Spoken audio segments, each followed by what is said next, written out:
Welcome students. Today we are going to start the topic conservation of forests and wildlife animals. तो students आज हम बात करेंगे wild life की, ठीक है, और फॉरेस्ट को कैसे कंजर्व किया गया है, कैसे कंजर्वेशन इनका किया गया है, ठीक है, कैसे इनका रख रखाव किया गया है, ठीक है स्टूडेंट्स। तो देखिए सबसे पहले मैंने लिखा है कि to protect our flora and fauna. तो स्टूडेंट्स आप सब बच्चों को पता है कि द पर्टिकुलर एरिया, फ्लोरा और फ्यूना क्या है, that is the particular area where is the plants and the animals is living together, ठीक है, जहाँ पर प्लांट्स एनिमल्स सभी रहते हैं इकट्ठे, that is the particular area, उसी को हम फ्लोरा और फ्यूना कहते हैं, ठीक है स्टूडेंट्स। तो इनको कैसे कंजर्व किया गया है, ठीक है, किस तरह से इनको रख रखाव करके बचाव करके रखा गया है, तो उसके बारे में हम डिस्कस करने वाले हैं।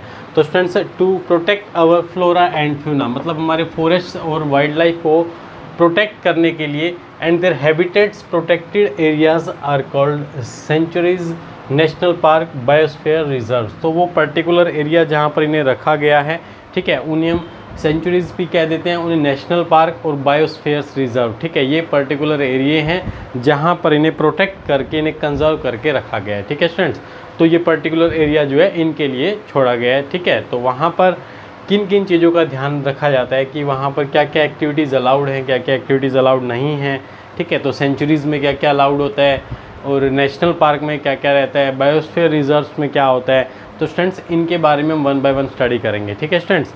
लेकिन इन पर्टिकुलर एरियाज़ में आपको मैं बता दूं, there is the earmark plantation, cultivation, grazing, felling trees, hunting, poaching are prohibited. तो स्टूडेंट्स इस एरिया में, इस पर्टिकुलर एरिया में, चाहे वो सेंचुरीज़ है, चाहे वो नेशनल पार्क हैं या फिर बायोस्फीयर रिजर्व एरियाज़ है, इन सभी एरियाज़ में, ठीक है, वहाँ पर किसी प्रकार की हम फसलें नहीं उगा सकते हैं, ना कल्टीवेशन वगैरह कुछ अलाउड नहीं है, ना कोई वहाँ पर हम शिकार कर सकते हैं, ना किसी जानवर को हम परेशान कर सकते हैं, ठीक है। वहाँ पर पेड़ काटना सब कुछ प्रोहिबिटेड है, बिल्कुल निषेध है, ठीक है। तो गवर्नमेंट ने स्ट्रिक्टली प्रोहिबिटेड किया है कि वहाँ पर अलाउड नहीं है ऐसी कोई भी एक्टिविटी, ठीक है स्टूडेंट्स। तो स्टूडेंट्स ये सब एरियाज़ जो हैं हमारे सेंचुरीज़, नेशनल पार्क और बायोस्फीयर रिजर्व, इनके बारे में हम वन बाय वन स्टडी करेंगे, ठीक है। तो अभी आप इसका स्टूडेंट्स एक बार स्क्रीनशॉट ले लीजिए, आगे बढ़ते हैं फिर। तो स्टूडेंट्स आगे हम पर्टिकुलर एरिया की बात करें, जैसे कि सेंचुरी की अगर हम बात करें तो एरियाज़ वेयर एनिमल्स, वो एरिया जहाँ पर animals protected from the disturbance to them and their habitat.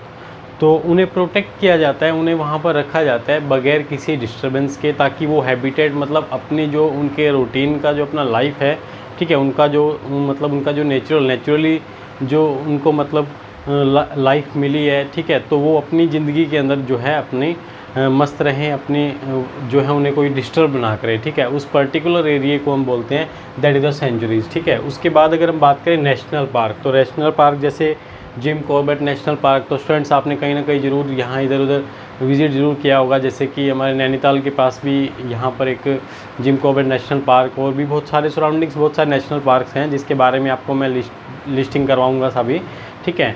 तो स्टूडेंट्स वो जो नेशनल पार्क होते हैं वो होते क्या हैं, तो सुन लीजिए एक बार इसके बारे में। Area reserve for the wild life, तो जो एरिया रिजर्व है वाइल्ड लाइफ के लिए, that is whereas they can they freely use to habitats and natural resources. वो एरिया, वो पर्टिकुलर एरिया जिसके अंदर वाइल्ड लाइफ, ठीक है, वाइल्ड लाइफ एनिमल्स जितने भी सब हैं, ठीक है, वो फ्रीली रह सकते हैं, नेचुरल रिसोर्सेज जो उनको मिले हैं उन्हीं नेचुरल रिसोर्सेज के साथ वो अपनी हैबिटेट्स में रह सकते हैं, ठीक है, अपने एक अपने तरीके से, अपने नेचुरली प्रोसेस से जो उनको रिसोर्सेज मिले हैं उसके साथ वो अपनी लाइफ जो है वो अपनी वहाँ पर जीते हैं, ठीक है। तो that is the particular area which is reserve for the wild life is known as the national park, उसी को हम नेशनल पार्क बोलते हैं, ठीक है स्टूडेंट्स। उसके बाद है बायोस्फीयर रिजर्व। तो बायोस्फीयर रिजर्व क्या होता है, एक बहुत ज़्यादा एरिया होता है, ठीक है, जिसमें प्रोटेक्ट किया जाता है, जिसमें प्रोटेक्टेड लैंड होती है, जिसमें पर्टिकुलर एरिया जो है बहुत ज़्यादा वहाँ पर हमें जो है जगह घेरी, मतलब बायोस्फीयर के लिए बहुत ज़्यादा जगह ली जाती है, ठीक है, जिसमें वाइल्ड लाइफ, प्लांट्स, एनिमल्स सभी, ठीक है, अपने रिसोर्सेज के अकॉर्डिंग अपनी लाइफ जो है वहाँ पर जीते हैं, ठीक है। तो that is the particular area which has the very large area which is they traditionally life they can with their natural resources they live their life in the wildlife, plants, animals get together, ठीक है। तो सभी जो रहते हैं एक साथ रहते हैं वहाँ पर, ठीक है। तो उस पर्टिकुलर एरिया को हम बोलते हैं बायोस्फीयर रिजर्व, ठीक है। ये बहुत बड़ा लंबा चौड़ा एरिया रहता है, ठीक है, लार्ज एरिया इसके लिए कवर किया गया है, ठीक है स्टूडेंट्स, तो ये है हमारे पर्टिकुलर जो कंजर्व किया गया है, जिससे वाइल्ड लाइफ, एनिमल्स, प्लांट सभी को कंजर्व करके रखा गया है। ठीक है, तो स्टूडेंट्स आप इन सब का एक बार स्क्रीनशॉट लेकर के अपनी नोटबुक में ये सब जो है नोट कर लीजिए।